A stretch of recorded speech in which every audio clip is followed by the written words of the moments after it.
put the fries in the bag, bro. Where's my drink? I ordered the 10-piece chicken nuggets. God, what's taking Let me so guess, long? is the ice cream machine broken again? Hurry up! It's almost done. Jobs! You love them, you hate them.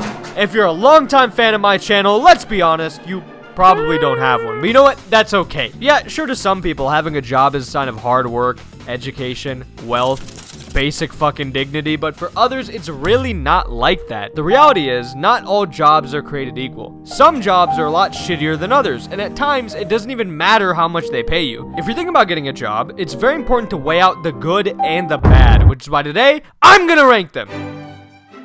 Teachers, responsible for single-handedly carrying the next generation of kids while being paid fucking nothing to do so. I know for a fact that anyone trying to become a teacher in 2024 is doing so strictly for the love of the game, because I don't know how the hell you even deal with all the bullshit that comes with the job nowadays. Imagine having to teach literally the most brain-rotted, ADHD generation of kids yapping about fucking gooning and ditty parties how to read, do math, or pay attention in lectures longer than 30 fucking seconds, all for like 40 grand a year. The older I get, the more I understand why Walter White was like, fuck this shit, I'm gonna cook meth, because no matter how passionate a teacher may be about teaching, the effort isn't rewarded at all. Like, after already being worked like a dog throughout the school year, teachers have to literally spend the summer crafting an entire blueprint on what to do the next year, completely unpaid. I didn't even know that. I thought teachers got a nice summer break paid off, like, hey champ, you earned it, go buy yourself a nice Happy Meal, see you in 2 months. But no, that just doesn't happen, because they're paid only for the school year, meaning that for the entire summer, they are doing schoolwork for the next year while unemployed, which in today's economy means that most teachers have to work a second job during their summer break just to survive. I remember when I was a kid, I used to see one of my teachers working at Home Depot during the summers. At the time, I was like,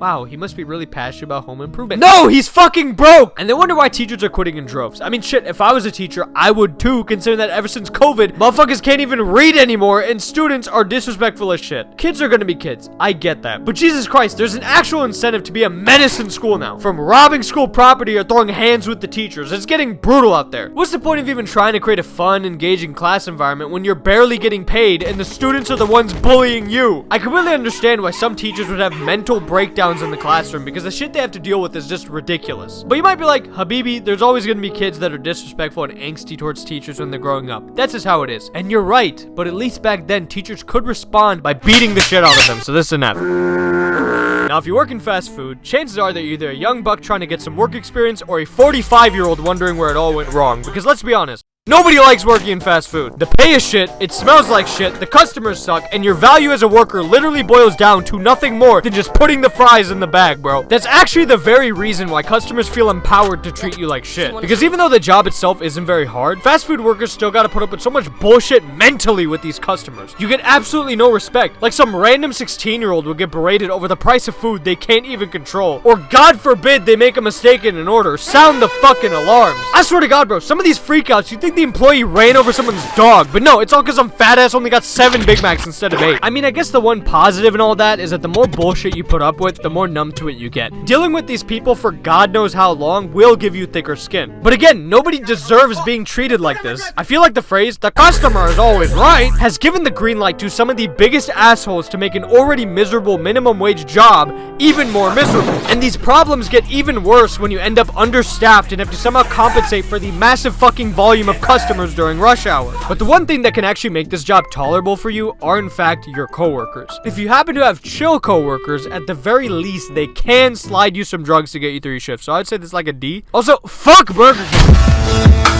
Being a doctor is one of the most highly respected professions in the world. It requires an immense amount of schooling and expertise, and as a result, patients trust you with their health and well-being. Sure, you spend a whole ass decade of your life studying, developing various mental disorders, and have a ton of fucking debt to show for it, but you know what? At least I get paid good. Now, the ranking of the doctor job is kind of difficult because obviously a pediatrician is going to have an easier day-to-day than like a brain surgeon, so you can't really compare the two equally. So instead, I'll focus only on the one type of doctor that I would personally pursue as a career. You see, if I was a doctor, I know for a fact that I would specialize in plastic surgery. The internet and reality TV has made people hate themselves so goddamn much that being a plastic surgeon in LA or Miami is like the fucking GTA Infinite Money glitch. BBLs, boob jobs, nose jobs, hair transplants, whatever the fuck this Giga Chad face trend is, plastic surgery covers it all, okay? And be honest, it's not like people just get one surgery and call it a day. Chances are, if you think your nose is too big and you get it fixed, maybe all of a sudden you look in the mirror and your lips or your cheeks start bothering you as well. And you go in for another procedure, and another one, and another one. Oh, but this one fucked up, so now you gotta get another one to fix it. Oh, hey, can I die getting the surgery? Yeah, you can die getting the surgery. Don't care, I need a fatter ass. And it's just this constant cycle of hemorrhaging money over insecurities that as a doctor, I would love to contribute to. So I would say a plastic surgeon is not just one of the best doctor jobs, but one of the best jobs, period. They make a fuck ton of money, their customers hate themselves, and if you practice in LA, you're basically in the Mecca, so S tier.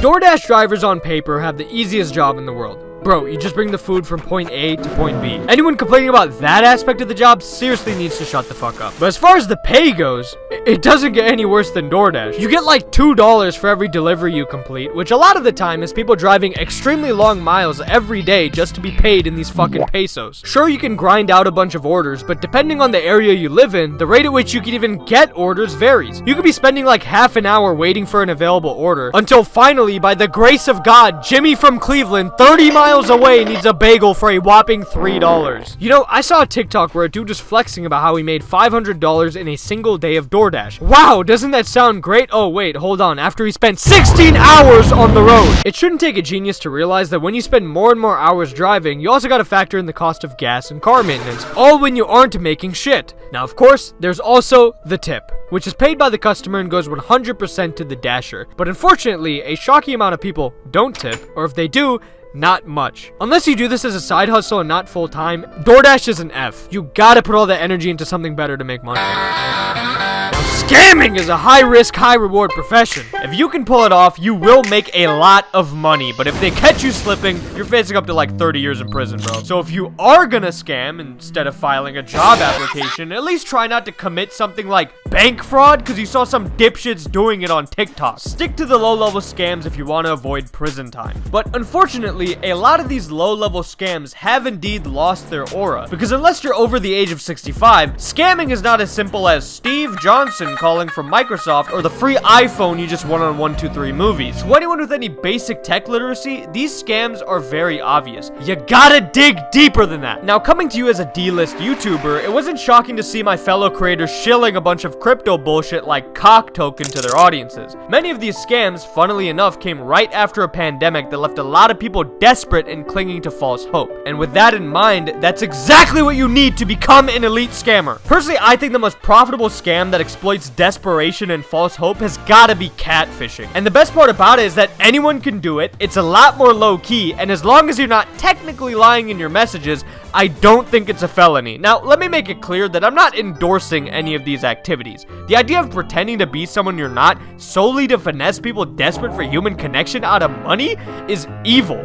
But at the same time, part of me has to respect the hustle. Really think about it. For around the same price of the latest NBA 2K game, you can start catfishing literally right now. I'm not exaggerating when I say this, but there's a non-zero chance that DMing enough lonely, chronically online degenerates with a single thigh pic and a Cash App link is the only thing standing between you and generational wealth. You'd be surprised how many people out there are willing to drain their fucking bank accounts over a person they just met online. This is a serious problem, and it is your responsibility to make it worse. S tier.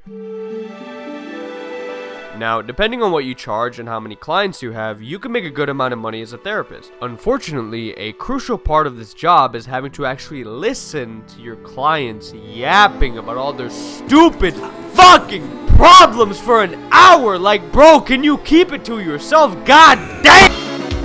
Being a news reporter seems like a chill job. Yep, sure the pay is kinda ass, but hey, you get to be on TV, and all you gotta do is read a damn teleprompter. On most days, I would say this is like a C tier. On most days. You see, for every normal day on the news spent talking about the weather or a mass shooting, there are some days where the job of a news reporter gets a little bit more interactive, like in the event of a hurricane.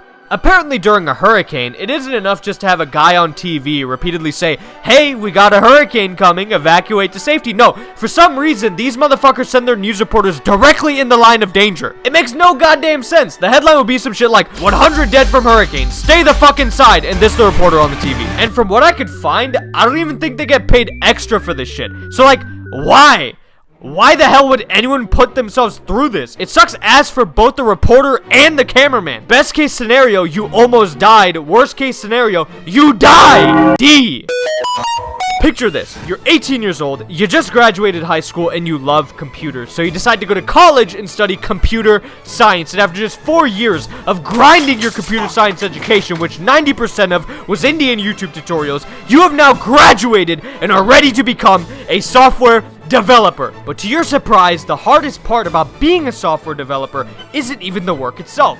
It's getting the goddamn job. Trying to get a job as a software dev for a big company like Google or Facebook is like trying to find a YouTuber who hasn't DM'd minors. It feels impossible. You gotta go through like 7 fucking rounds of interviews before you inevitably get rejected. And these interviews can span for months, which makes getting rejected, or at worst, ghosted after giving so much of your time and effort 7 interviews in feel like a giant waste. You know, people always wonder why software developers are so socially inept, but dude, if you spent months of your life dedicated to coding interview after coding interview after coding interview, I guarantee you wouldn't be able to answer a simple question like, tell me about yourself, because there's nothing left in you at that point. But once you actually get the job, it's like the exact opposite. You're not sweating your ass off coding a cure for cancer in under 10 minutes. More than likely, you'll be writing code and working on projects at a more relaxed pace while balancing a bunch of meetings on top of it. Obviously, some days could be a bit more stressful than others, especially the more experienced you are in the field. That's just any job, really. But to compare that with what you have to go through to get the job is night and day. The pay is great, the environment is extremely chill, and in about 6 months, you can expect to get laid off, but this is an A tier.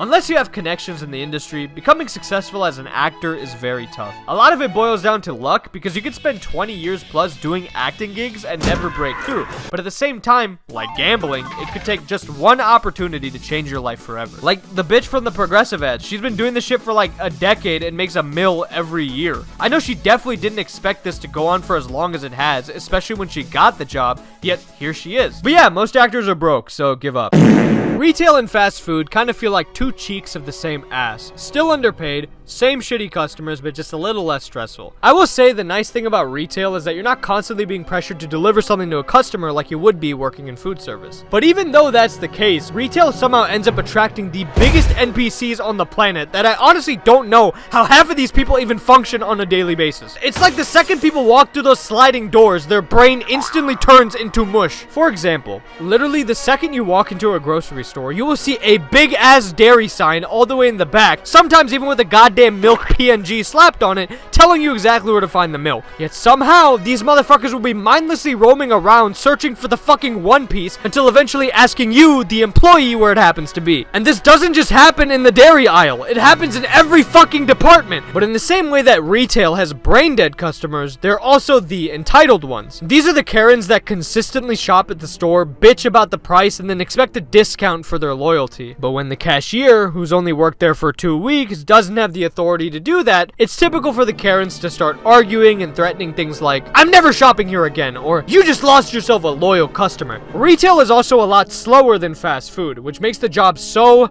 goddamn boring. At least in fast food, the intense pace keeps your depressive thoughts about the job at bay. But when you work in retail, where the time goes very, very slowly, the voices only get louder, dude, which is really bad and doesn't help when right around November 1st, Mariah Carey begins her annual piercing of the eardrums for every fucking retail employee nationwide. D! From the screen to the ring. Shit sucks, man. My life is like a video game. As a career, being a Twitch streamer could be really nice in terms of money and the amount of work you do, but that's only if you're one of the top streamers. It's really difficult to get a following as a small streamer on Twitch because the platform is dominated by the people with the most viewers and streaming hours, and in order to compete with that, you need to grind. Strictly from a health perspective, the grind of a full-time Twitch streamer has got to reduce your life expectancy by at least 25 years, because devouring fucking Grubhub on the daily and never leaving your house or your gaming chair is so unbelievably bad for you and linked to so many goddamn health problems. On top of that, Twitch is also a very volatile platform. You can easily get banned and lose your entire livelihood by tomorrow. Twitch will literally drop the ban hammer on people for the dumbest shit, yet for some reason, the top streamers and like a bunch of OnlyFans girls are immune from it. You are not competing on an equal playing field. You know what, just to visualize this, let's play a little game. I'm gonna give you 3 choices, and you tell me which one out of the 3 got a permanent ban on Twitch. A, nudity. B, getting fucked on stream. C, endorsing terrorism. The answer is none of them, thanks to the lovely moderators they have on Twitch. And dude, some of these streamers are repeat offenders, yet there are no fucking consequences. But hey, don't say the word simp, that's a no-no there, buddy. C. Now look, I'm not here to disparage anyone serving the military. It's one of the most honorable things to do, and I respect their sacrifice to the country wholeheartedly. But being a soldier in the army, let alone during an active war, doesn't seem worth it to me at all. For starters, they don't pay very well. So the way military pay works is you have base pay, which is guaranteed, and I'm gonna be honest, base pay is kinda shit, and stays shit for a very long time, increasing gradually based on your rank and years of service. Not to be selfish, but if I end up having to put my life on the line, I'm not doing it for minimum wage, bro. But in addition to that, there are a bunch of other non-guaranteed add-ons to the paycheck depending on your circumstance. Like, say if wherever they have you stationed doesn't have you living in the military trenches, you'll be provided with additional money to pay for your rent and food, which I think is really nice. And you also get a fuck ton of benefits as well. I honestly feel like it's the military's PR that pisses me off more than anything, not even the job itself, because they spend so much money on these annoying fucking recruiters to show up everywhere. I've gotten like hundreds of army recruitment texts when I was a student, and I can't tell you how many times they would pop into my school trying to groom the 1.2 GPA motherfucker into enlisting. They would straight up say shit like, you can get this amount of money, or buy this new car, or just the lowest hanging fruit. If you really need to get people in the army, go after the people that make little Dark Age World War II edits on TikTok. Leave me the fuck alone. But yeah, besides that, military is a B. So yeah, that's the list. Obviously, there are a lot more jobs I could talk about than the ones I listed here, but then the video would be too damn long. But on that note, what is your dream job? Leave a comment. I'm curious to know what all of you aspire to be in the future. Maybe one day you'll be putting the fries in my bag.